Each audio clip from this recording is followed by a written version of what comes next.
মধ্যপ্রাচ্যের রণক্ষেত্রে কি তবে শান্তির সুবাতাস বইবে?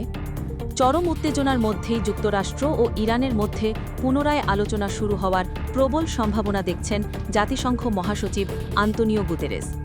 আল জাজিরার বরাত দিয়ে বিস্তারিত জানাব প্রতিবেদনে।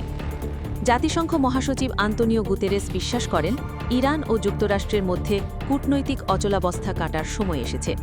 একই সঙ্গে ইসরায়েল ও লেবাননের মধ্যে চলমান আলোচনাকেও তিনি অত্যন্ত গুরুত্বপূর্ণ বলে অভিহিত করেছেন। তার মতে আলোচনার মাধ্যমেই কেবল এই অস্থিতিশীল পরিস্থিতি নিয়ন্ত্রণ করা সম্ভব।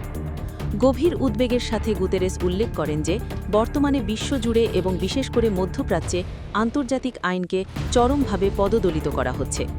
শক্তি প্রয়োগের ক্ষেত্রে আন্তর্জাতিক নিয়মাবলী উপেক্ষা করার প্রবণতা বিশ্ব শান্তিকে বড় ধরনের হুমকির মুখে ঠেলে দিচ্ছে। জাতিসংঘ মহাসচিব স্পষ্ট ভাষায় জানিয়েছেন, মধ্যপ্রাচ্য সংকটের কোনো সামরিক সমাধান নেই। সংশ্লিষ্ট পক্ষগুলোকে জোরালো সদিচ্ছা নিয়ে আলোচনার টেবিলে ফেরার এবং যুদ্ধবিরতির শর্তগুলো মেনে চলার আহ্বান জানিয়েছেন তিনি।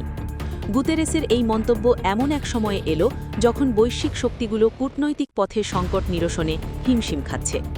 আন্তর্জাতিক আইন সমুন্নত রেখে শান্তি ফিরিয়ে আনাই এখন সবচেয়ে বড় চ্যালেঞ্জ বলে মনে করছে জাতিসংঘ।